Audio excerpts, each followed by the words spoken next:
In the Perspectrum podcast, we discuss controversial topics. Outside of this context, Michael and I are both working professionals. While doing this show, we are not acting as agents or representatives of our respective institutions, and none of the views that we express reflect the outlooks of our employers. So don't come to my office and throw toilet paper at me. And I don't have an office, but don't come to my cube.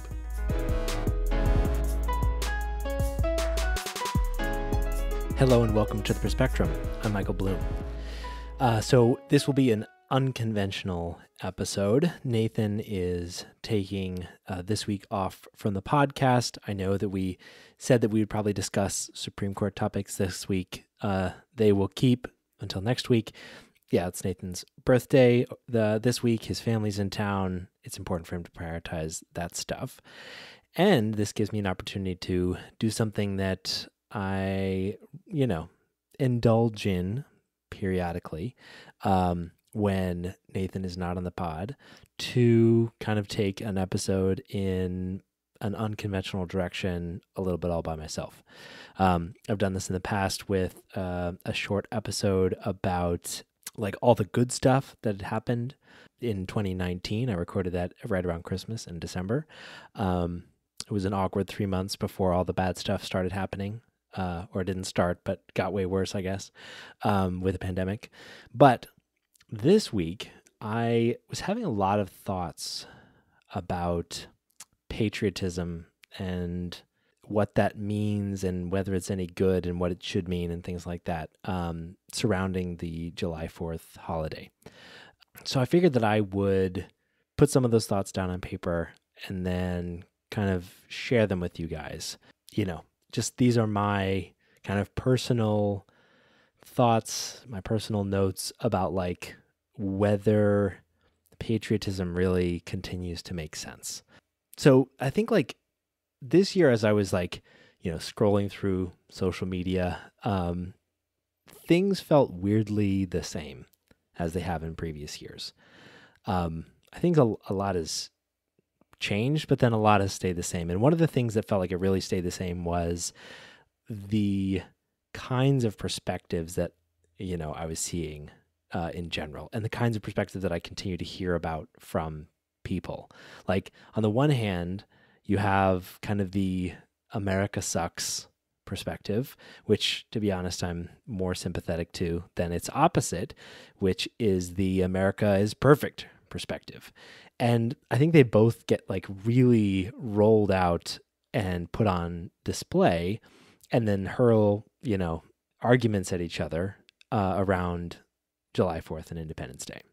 And we talk a lot on this show about kind of like the third way, perhaps, of patriotism, which is like what it means to love your country means challenging it to do better. And I think that is ultimately, like, I think that's the right perspective to have, is that, like, it's pretty clear that the America's perfect attitude is not possible to hold and still be informed and aware, generally speaking, of reality. Like, we're just not anywhere close to anything even resembling perfection. Even if any country could be, we're further from it than many. So there's just no real sense in which you could possibly square the idea that America is perfect. So I think it does make sense that if you feel patriotic, the only way you can do that, the only way you can experience patriotism, the love of one's country, is to recognize the potential in that country and push for it to be better. But at the same time, I was thinking about that perspective, and it just feels this year like it's more difficult to keep saying that when things keep feeling like they're getting worse, like really getting worse, like slipping backwards faster and faster. So it's like, if we've got those kind of three perspectives, like what good is patriotism? What does it even mean? What does it matter? Like, why would we care about it? So like on the America's perfect side, that feels pretty preposterous. Like we invest a ton of money and time and energy every 4th of July doing a huge celebration that many people interpret as being a celebration of how many good things like America has achieved.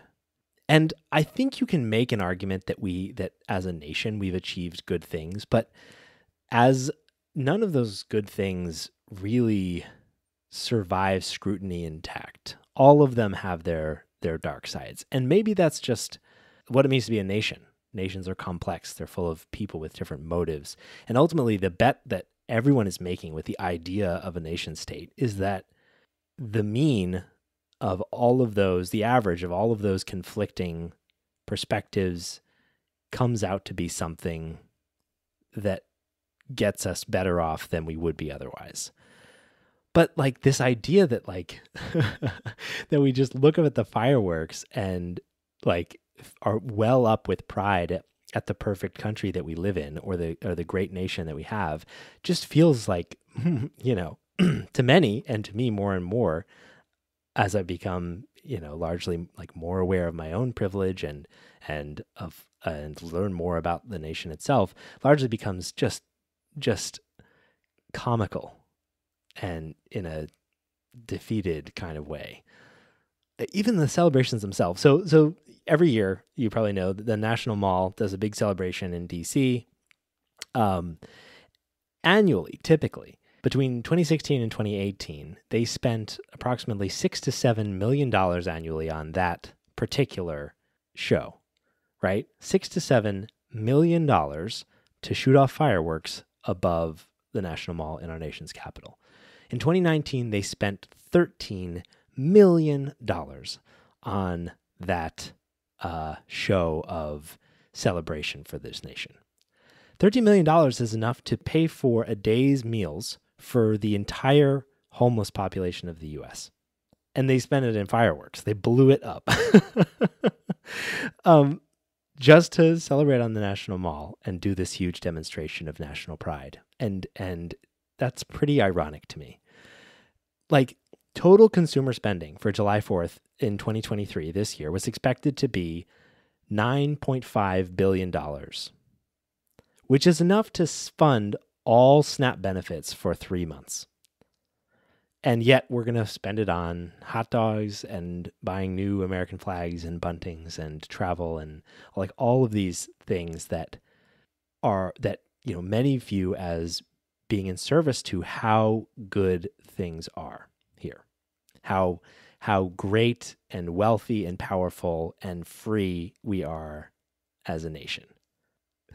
With the wealth concentrated at like the smallest sliver of our population, leaving everyone else behind. So like what are we celebrating then? Like what have we done so well? So sometimes people point to how prosperous the United States is as a country. And yet, more and more, that prosperity is being captured by the wealthiest few individuals and leaving the broad swath of the American population behind, which means that it's not prosperity necessarily, it's just wealth concentration. Or they'll talk about how much pride we should have in our military and our veterans, and we should celebrate the commitments and dedication that our veterans as individuals have made to the country.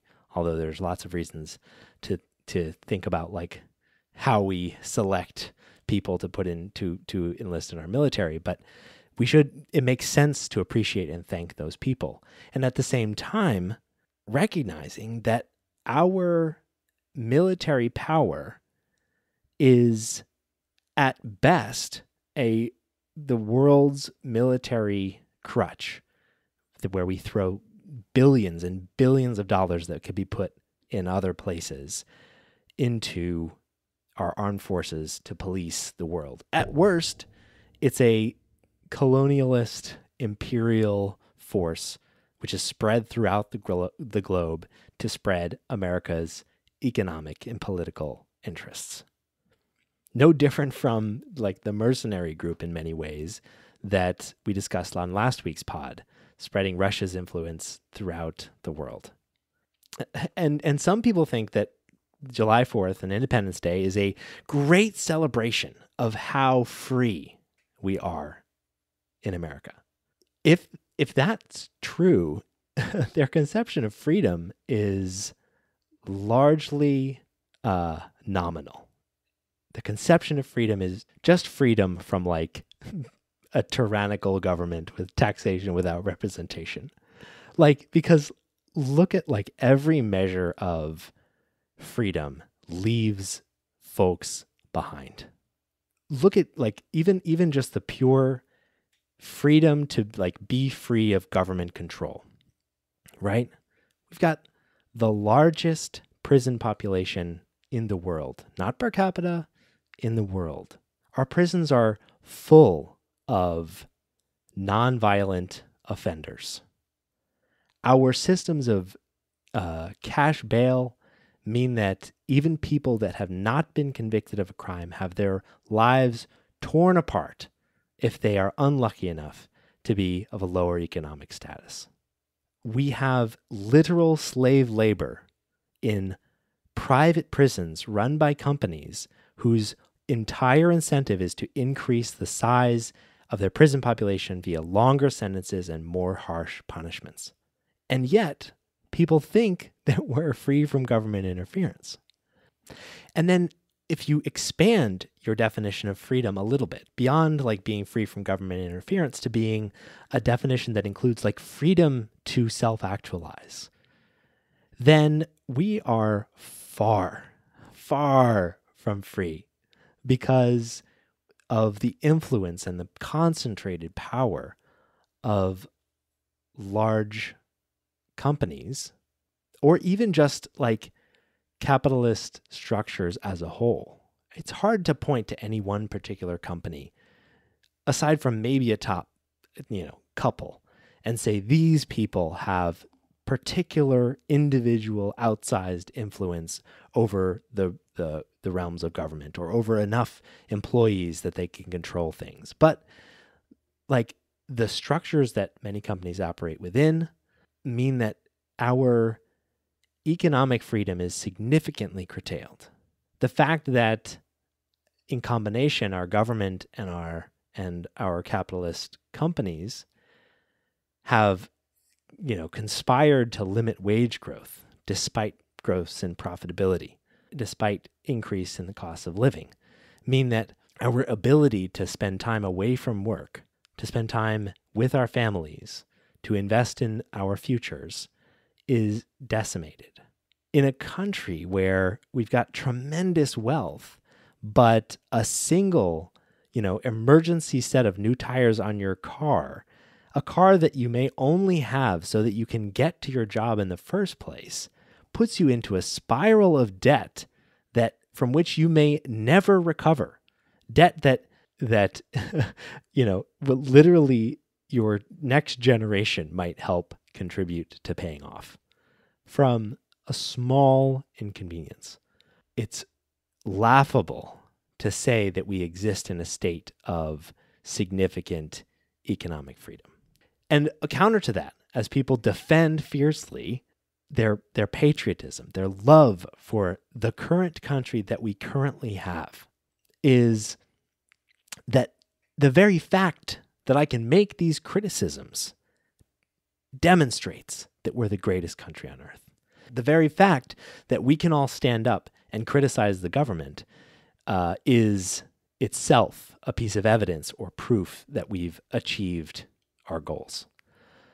Despite the fact that we can all recall vividly when peaceful protests were broken up violently by police who arrested protesters who had no path to being released and totally violated even our most clear-cut examples of free speech and free assembly.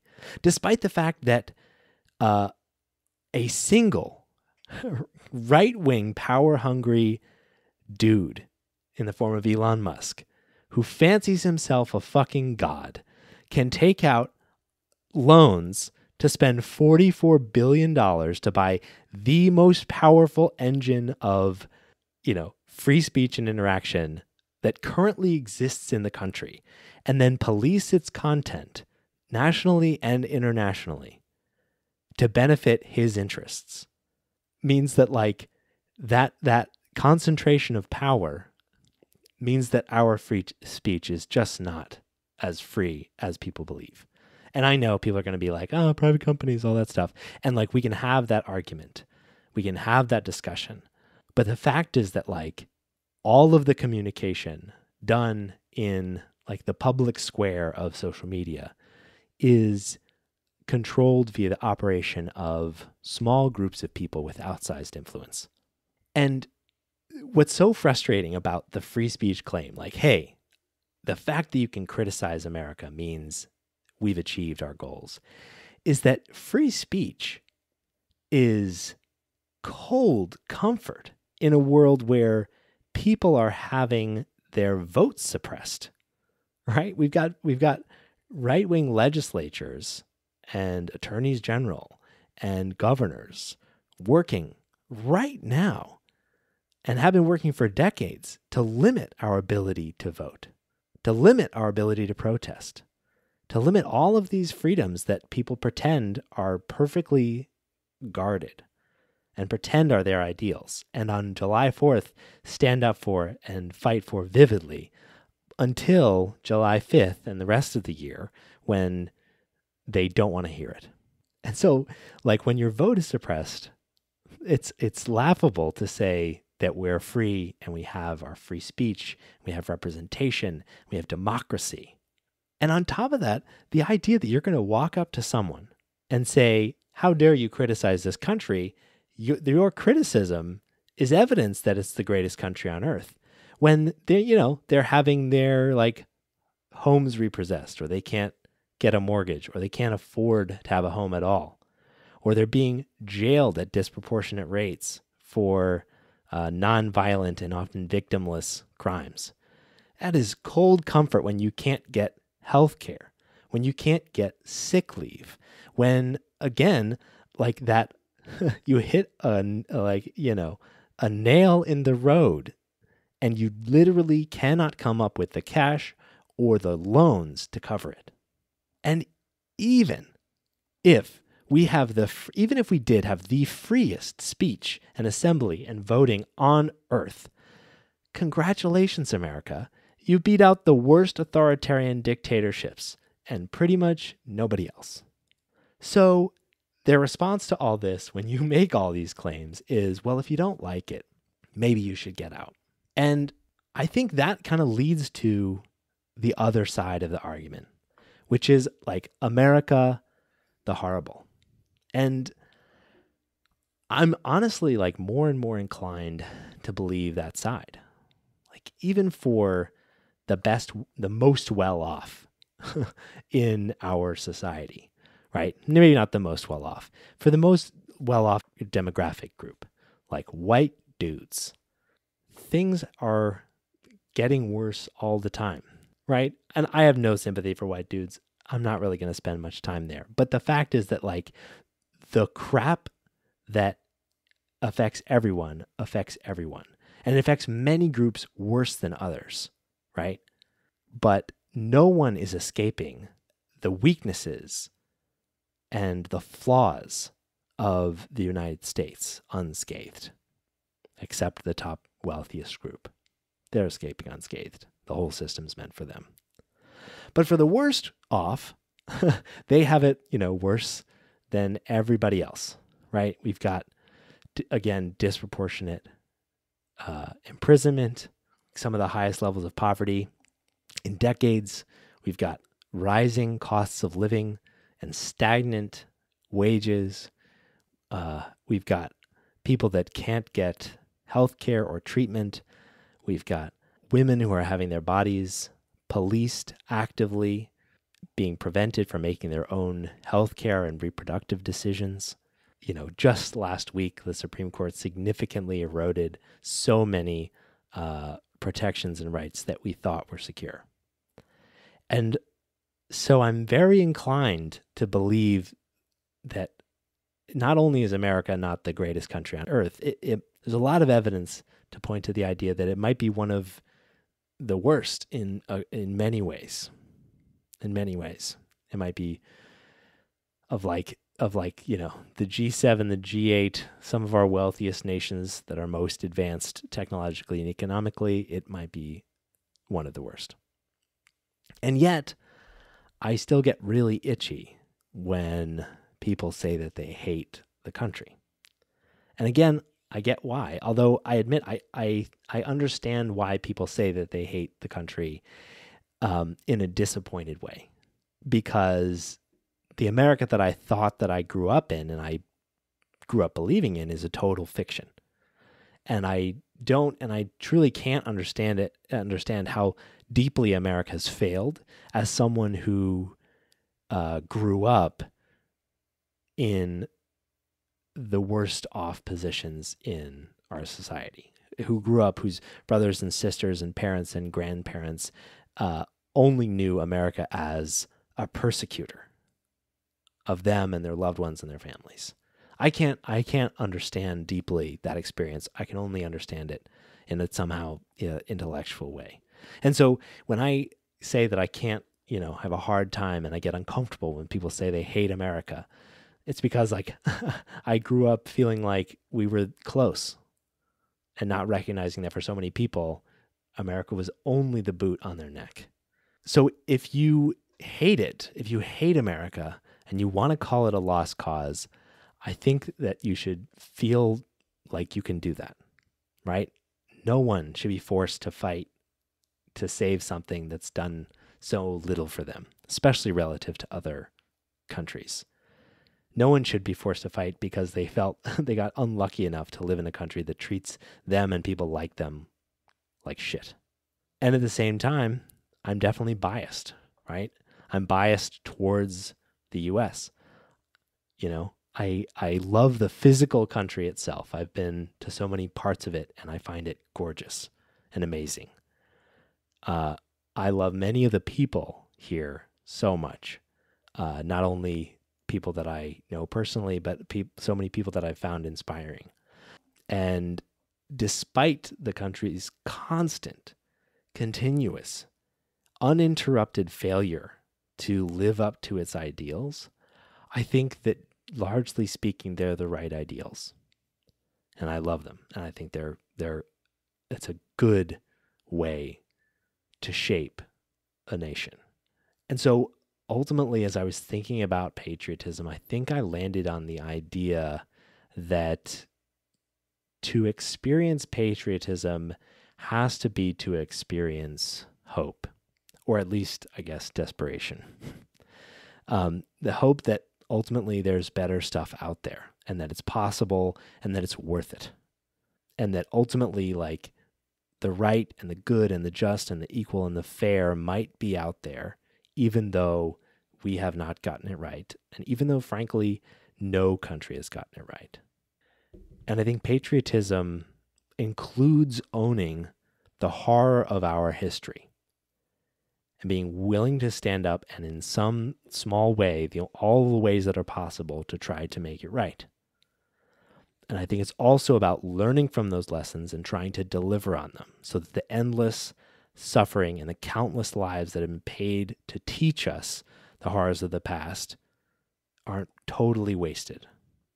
Ultimately, that's the least we can do, is learn from all of that horror that was literally caused and perpetrated by, the worst of us. That was literally caused and perpetrated in a country that thought it was doing the right thing, which is fucking crazy, and should make all of us question whether what we're doing is right. Because it's easy to villainize the people that have gotten it so wrong, but many of them thought that they were doing the right thing. And so it is hard work, but it's important work to question and think about what we are trying to do. And so I think the July 4th that we invest in is a waste and a fiction. It's a celebration of something that doesn't exist. But I think in some ways it's worth a time of reflection. It's worth trying to feel like we have something that we might be able to hope for. I heard an interview with a former British member of parliament named Tony Benn. And he said there are two ways in which people are controlled. First of all, frighten people. The second is to demoralize them. Ultimately, giving up, saying, fuck it, I'm out, and being demoralized is exactly the goal of the people that are trying to accomplish the things that will hurt everyone that we're fighting to protect. So that was a long-winded way to say Happy Independence Day. Thank you for sticking it out with me. I know it's not as exciting as probably our normal version of this show, but I appreciate you sticking around with my indulgence. And now, thank you to everybody who makes this show possible. Thank you to Nathan, and happy birthday. Thank you to Jerry DeViller, Kyle Chaska, Fade Out Scoop, Taylor Bloom, and Tobias Janssen for being our patrons. If you want to be a patron, you can go to patreon.com/theperspectrum and throw us a couple of bucks and you'll get some free stuff. If you want to watch videos of this show, you can find us on YouTube. Just search The Perspectrum. And thank you to Kayla, our editor, for all they do to make this show possible. And thank you, dear listener, for listening to The Perspectrum. And you'll hear from us again